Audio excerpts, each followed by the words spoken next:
Hello everyone, and welcome to another episode of the Wise Decision Maker Show, where we help you make the wisest and most profitable decisions. My name is Dr. Gleb Tsipursky. I'm the CEO of Disaster Avoidance Experts, the future of work consultancy that sponsors the Wise Decision Maker Show. And today I'll tell you about some surprising developments in hybrid work policy from a couple of new studies. So let's talk a little bit about what you've been seeing in the headlines. There have been a lot of headlines about return to office mandates. Amazon, Disney, Starbucks, AT&T, many others ordering employees back to the office. So you might think this is inevitable, but do such headlines represent the reality of a new wave, or are they really clickbait for anxious workers that don't want to return to the office? What's actually happening here? So there's a new study from the conference board that shows that companies approach hybrid workplace policy in a much more complex way than the headlines suggest. So the survey of 1,100 corporate executives globally, not workers, but executives, including 24% of them are from the United States, so over 200 from the United States, over 250 from the United States, and it shows that US CEOs' plans regarding remote work, that 3% plan to decrease availability, and then 5% plan to increase availability. So most don't plan to make any changes. Amazon, Disney, and Starbucks just belong to those 3%. They represent the exception, not the rule. There are some shifting perspectives on hybrid work, remote work. For example, Elon Musk at Twitter, which of course is now called X, ordered all staff back to the office. But he later reversed course and embraced remote work by closing offices in Singapore and Seattle and telling all staff to work remotely.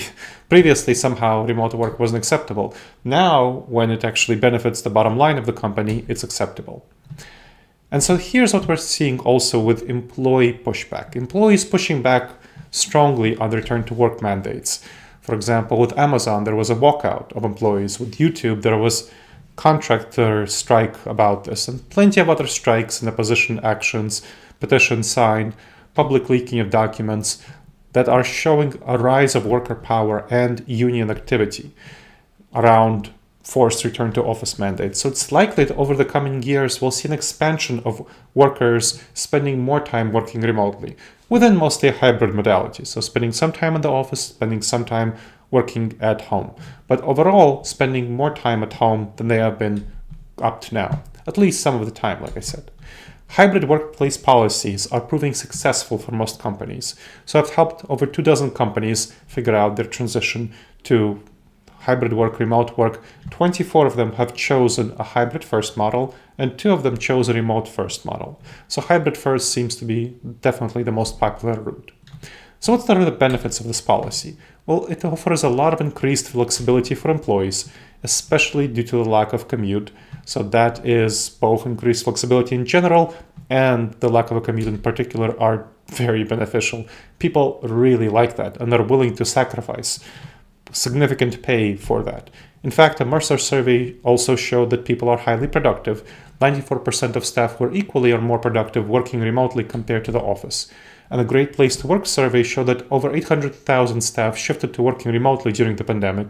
Of course, this is in the US, and that resulted in worker productivity increase by 6%. So this was a survey of staff. Of course, overall, more people shifted to working remotely during the pandemic, but this was a survey of staff. So there was an increase in worker productivity. And what about less productive employees? So we do see that there are some people who are less productive. Companies need to identify staff, and I've worked with my clients to identify staff who are struggling with remote work and provide coaching and sometimes asking them to come to the office. And in fact, Jane Fraser, the CEO of Citibank, said that we measure productivity carefully and then implementing office return for people who are struggling to provide a more structured environment, which is definitely something that I've been working on with my clients, and that has worked out well for staff who are struggling and need more structure. Flexibility provides improved work-life balance. So it allows employees to work from convenient locations, that allows them to take care of tasks in their personal lives, and that leads to increased job satisfaction. So Cisco's survey of 28,000 staff shows that 78% say hybrid work improved their overall well-being. Now, it also offers employers and employees cost savings. But let's talk about employers. So obviously for employees, they don't need to do the commute. They don't need to pay for dry cleaning, for for lunch around the office, which is quite a bit more expensive, but companies save money too. There's a reduced need for office space, utilities, office supplies. Elon Musk discovered this, which is why he closed the Singapore and Seattle offices. But there are some challenges with this approach, which really come from these cognitive biases, and that has to do with how our brain is wired. And the availability heuristic is one of these cognitive biases where we make mistakes about reality and we have miswirings, these cognitive biases that cause us to make bad decisions. The availability heuristic causes us to base judgments on easily available information. For example, leaders have personal experience with remote work, which is not as good as many of their followers. Many leaders, in fact, I was talking about 2 weeks ago to the CEO of a mid-sized credit union who told me that he worked throughout the pandemic in the office. So he came to the office and he was the only one. He came to the office every day. He sat in an empty office and he worked there. And he couldn't realize, or he had trouble realizing why other people wouldn't come to the office. But he was fine. He was safe. And so that wasn't a problem for him. But of course, everyone else, it's not only about safety, but they also had very fine home environment setups. And they were capable of working from home, whereas he had a lot of trouble just separating that work-life balance, separating that work from home activities. So they overlook the unique needs of their organization and the differences from what their staff actually experience. Another is the sunk cost fallacy. It's a tendency to continue investing in the decision or strategy despite its ineffectiveness. For example, a lot of leaders launched an initial hybrid work policy, return to office, and later surveys show that over 80% of them regretted their initial approach to return to the office, but they didn't really change their initial approaches, even if it's not working well for their organization. So leaders really need advice and training on how to improve their approach to hybrid work in general, the return to the office, and thus continuation of day-to-day activities in the office. For example, I was working with one company, it's an IT services company, which struggled with making the workplace transition to hybrid work from purely remote work during the pandemic. So there was a productivity decline, staff dissatisfaction as they went from full-time remote work to hybrid work.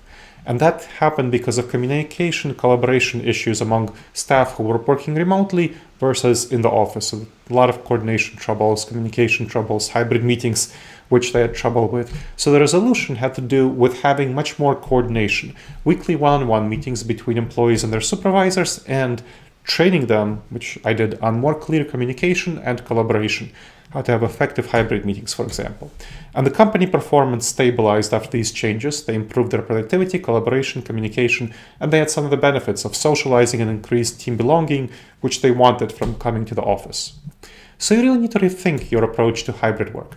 COVID reshaped our work approaches, and hybrid work policy is popular because it offers flexibility and adaptability while still benefiting collaboration, teamwork, socializing, and team bonding. But leaders need to be mindful of these biases in decision-making because they can cause them to make bad decisions around hybrid work. So companies can successfully navigate the challenges and maximize their bottom lines through careful planning, regular reviews, and addressing these cognitive biases. All right. I hope you've enjoyed this episode of the Wise Decision Maker Show. Please make sure to subscribe wherever you checked out the show and leave a review. It helps others discover the show and it helps us improve the show.